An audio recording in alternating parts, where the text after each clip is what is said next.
Hello दोस्तों, आप देख रहे हैं सीन्यू स्टोरी और वो भी तरुण के साथ। और मैं तरुण, और आज मैं आपको भूतों का असर जो कि रात रात को दिखाई दी एक खूनी तस्वीरें उनके बारे में बताने जा रहा हूँ, जो कि यह एक रियल घटना पर आधारित है।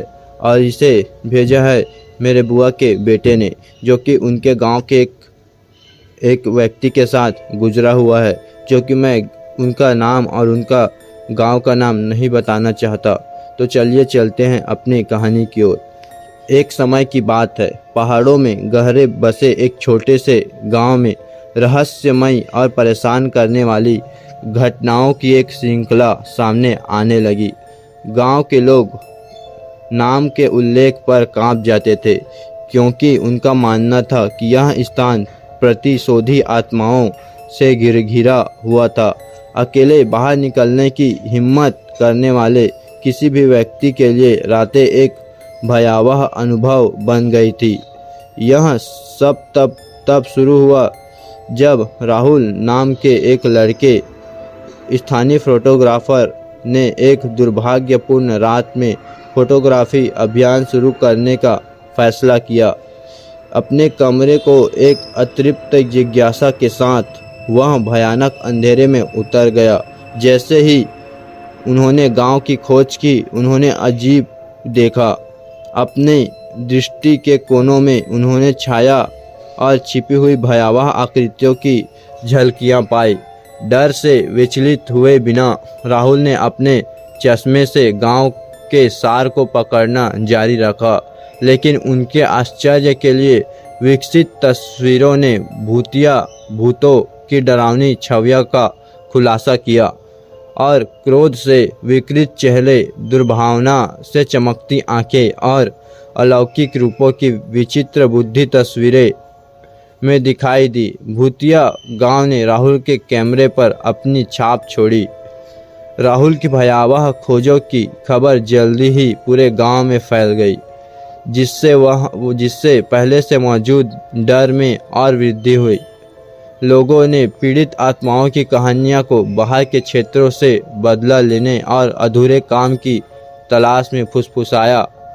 गांव व्यामोह से भस्म हो गया था और एक समय की हलचल वाली सड़कें रात होने पर सुनसान हो गई थी। सच्चाई को उजागर करने के अपने जुनून से प्रेरित होकर राहुल ने आगे की जांच करने का फैसला किया। उन्होंने एक स्थानीय इतिहासकार श्री से मदद मांगी, कपूर, जिन्हें गांव के काले अतीत का व्यापक ज्ञान था। श्री ने अनुसार कपूर, यह गांव सदियों पहले एक युद्ध का मैदान था और यह कहा जाता था कि मारे गए सैनिकों की आत्माएं इस भूमि को परेशान करती थी। राहुल ने प्राचीन ग्रंथों और अलौकिक मुठभेड़ के विवरण पर ध्यान देते हुए गांव के इतिहास में तल्लीन किया। उन्होंने पाया कि सैनिकों की आत्माएं अपनी असामयिक मौतों का बदला लेने के लिए बेचैन थी। उनका गुस्सा भूत के रूप में प्रकट हुआ था, जो रात के दौरान विभिन्न स्थानों पर दिखाई दिया करता था। इस ज्ञान को लैस होकर राहुल ने एक योजना तैयार किया कि उनका मानना था कि इन खोए हुए आत्माओं को शांति दिलाने में मदद करके वे इस भयावह स्थिति को समाप्त कर देंगे। गांव में बुजुर्गों को इकट्ठा करते हुए उन्होंने शहीद सैनिक के सम्मानित करने और उनके बलिदान को स्वीकार करने के लिए एक समारोह और प्रस्ताव रखा। भूतों से राहत पाने के लिए बेताब ग्रामीण राहुल के प्रयास का समर्थन करने लगे। चांदनी रात को पूरा गांव युद्ध के मैदान में इकट्ठा हो गया, जहां सैनिकों का दुखद अंत हुआ था। राहुल ने समारोह का नेतृत्व, शहीद योद्धाओं को श्रद्धांजलि दी और ग्रामीणों की ओर से माफ़ी मांगी। मोमबत्ती जलाई गई, धूप हवा और भर गई और प्रार्थनाएं एक साथ की गई। जैसे ही समारोह अपने चरमोत्कर्ष पर पहुंचा, एक हल्की हवा में बह गई, जो वर्षों से गांव में परेशान करने वाली नकारात्मक ऊर्जाओं को दूर ले गई। ग्रामीणों ने विस्मय के साथ देखा कि अलौकिक रूप धीरे धीरे पतली हवा से विघटित हो गए, जो एक नई शांति छोड़ गए।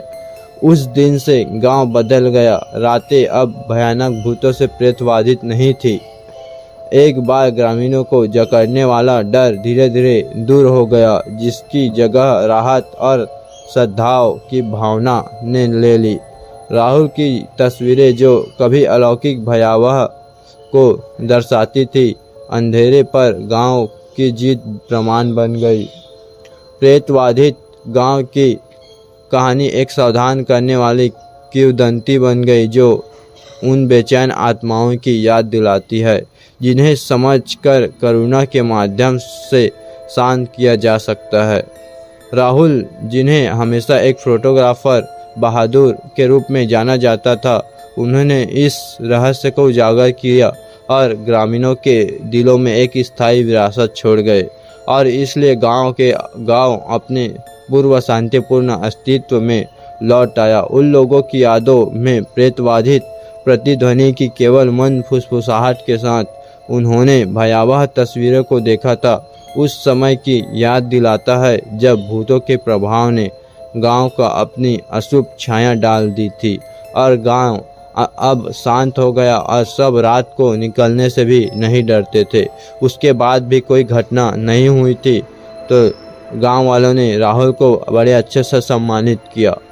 तो दोस्तों, यह कहानी आपको कैसे लगी? अगर अच्छी लगी तो प्लीज़ वीडियो को लाइक कर दीजिए, सब्सक्राइब कर दीजिए और शेयर करना ना भूलें। तो मिलते हैं अगली वीडियो में।